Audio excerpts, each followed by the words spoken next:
یو ملګري دا تپوس کړی دی چې هغه واده کې خوراک کول کوم واده کې چې ډنګ ډونګه او سرود او سندرې غاني وغیره محافل وي یا شي.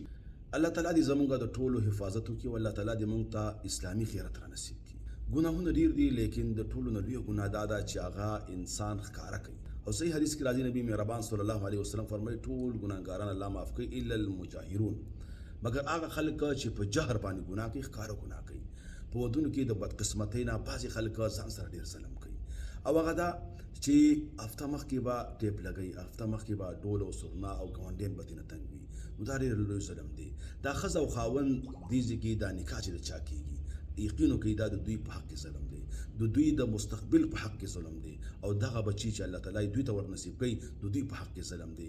چې ابتدا د معصیت او د ګناه نه وشي نو دې رشتې کې به څومره کامیابي وي، دې کې به څومره خیر او برکت وي. د الله بندګانو موږ ډېر وکتل، یقین وکړئ چې کله پکې طلاق واقع شي، کله ښځه او خاوند خپله کې موافقت را نه شي او عمري پریشانۍ سره زندګي تېروي او کله کله بچي ډېر صالح او نیکان نه وي او ډېر بد اخلاق او بد عمله وي. د دې د ټول نه غټه وجه دا ده چې موږ ابتدا د ګناه نه سټارټ د ګناه نه او شروعات د ګناه نه وشو. دا څومره ظلم دی. خپل ځان باندې رحم وکړئ او هغې جوړې باندې چې د چا نکاح د هغوی باندې رحم وکړئ او د هغوی هغه مستقبل باندې رحم وکړئ. دا خو علما فرمایي یو مدرسې سټارټینګ وشو، بنیاد کېښودلی شو. دغه مور او پلار به الله تعالی دوی ته بچي ورکوي، دا به ښه تربیت کوي او ښه تربیت د الله تعالی په فضل مهرباني او رحم سره کېږي. او چې ته نافرماني کوي او ته ګناه کوي او بې مجاهرې په جهر ګناه کې، ښکاره ګناه کې او نور مسلمانانو ته اذیت او تکلیف ورسوي نو ته خو لوی ظالم یې. بیا خبره د خوراک ده. نو خوراک کې د ټول نه اهمه خبره دا ده چې دلته موږ تقسیم وکړو. یو عام خلک دي، عامو خلکو ته په دغه شان ولیمو کې ورتلله یو حده پورې جایز دي او د هغې خوراک کول په څو شرایطو باندې د دپاره جایز دي. د ټول نه اهمه خبره دا ده چې د په ورتلو سره که چېرته ګناه بندېږي نو ډېره بهتره خبره ده پکار ده چې دا ورشي، او یا کمیږي نو بیا هم بهتره ده چې ورشي، او که کمیږي نه او نه بندېږي نو چې اجتناب وشي نو دا ډېره بهتره ده، افضله ده. دې خلکو ته لږ سوچ باندې مجبور کول پکار دي، په دین باندې خیرت کول پکار دي، په خپل آخرت باندې او د خپل آخرت فکرمند جوړېدل پکار دي. بیا هم که یو سړی دا وي چې زه ورځم زما ورور دی خپل مې دی نو دا دې لاړ شي. د ټول نه اهمه خبر دا چې بد به یې ګڼي ځکه دا ګناه ده. من کریه فقط نجا. علماو یې قاعده لیکلې چې چا چې ګناه ته بد وکتل په زړه کې د دپاره هم نجات دی.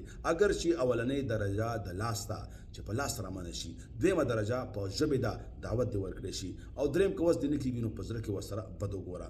بله خبر دا ده د ګانو بجانو ته به غوږ نه کېږدي. داسې یو ځای کې کښېني چې دې اواز نه راځي. عبدالله بن عمر به چې دا اواز واورېده منډه به یې کړه، غوږونو کې به یې ګوتې کېښودې او د غلام نه تپوس کوي چې هغه اواز اوس راځي، وایي نه، نو بیا به یې بندې کړي او بیا یې وفرمیل ما پیغمبر مهربان داسې کتلی وه او د ګانو بجانو څومره عذابونه د هغه مخې ته ځان ته کېده. اوسپنه او تنبه به ویلې کړی شي، هغه به غوږونو کې واړولی شي. او بیا دا دومره یو عجیبه ګناه ده، 50,000 6,000 2,000 کسان ستا واده ته رالل او ټولو دا ګانې بجانې واورېدې، ستا په سبب ټول ګناهګار شو. نو څومره لوی ظلم دی وکړه. نو ته چې خوراک کې داسې دي کېنه چې کم از کم ګانې بجانې نو په زړه کې بد وګڼه. درېیمه خبره دا ده چې فوراً خوراک وکړه، په جلدۍ سره خوراک وکړه او دا د ګناه محفل دی. د دې نه ځان بچ کړه او ځان دې نه وساته. دې نه پس بله اهمه خبره دا ده چې یو سړی مقتدا دی، د علاقې ملک دی، نواب دی، خان دی، د هغه نوم دی، د هغه عزت دی، هغه عالم دی، مفتی دی، قاري دی، نو هغوی دپاره تلل حرام دی، ناجایز دی.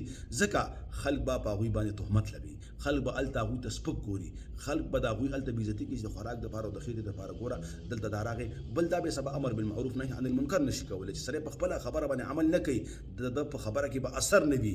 او دا فقهاو لیکلي دي چې مقتدا دپاره تل بې جایز نه دي. پکار ده چې هغه د واده ته لاړ نه شي، او که لاړ شي نو بهتره خبره دا ده چې دعوت ورکړي. بهتره خبره دا ده چې هغوی د دې کار نه منع کړي، او که نه منع کېدل واپس دي شي او خوراک دې نه کوي، کېدای شي څه غیرت ورکې راشي، کېدای شي آینده دا فیصله نور وکړي چې ګوره فلان کې مولي صاحب نو راغلی او راغې خفه شوی و او خیرې به یې کړي، بددعایي به یې کړي او نصیحت دې وکړی شي د هغې والدینو ته، او علما دې ورشي، تبلیغي حضرات دې ورشي او دوی سره دې میلاو شي. دا یو لوی ناسور دی زموږ ستاسو په علاقو کې. الله تعالی دې وکړي چې په دې باندې تاسو پوه شوي. الله تعالی دې موږ د ګناهونو محفوظ وساتي. الله دې زموږ ستاسو دنیا او آخرت ښایسته کړي. وصلی الله تعالی علی خیر خلقه محمد وعلى آله واصحابه اجمعین.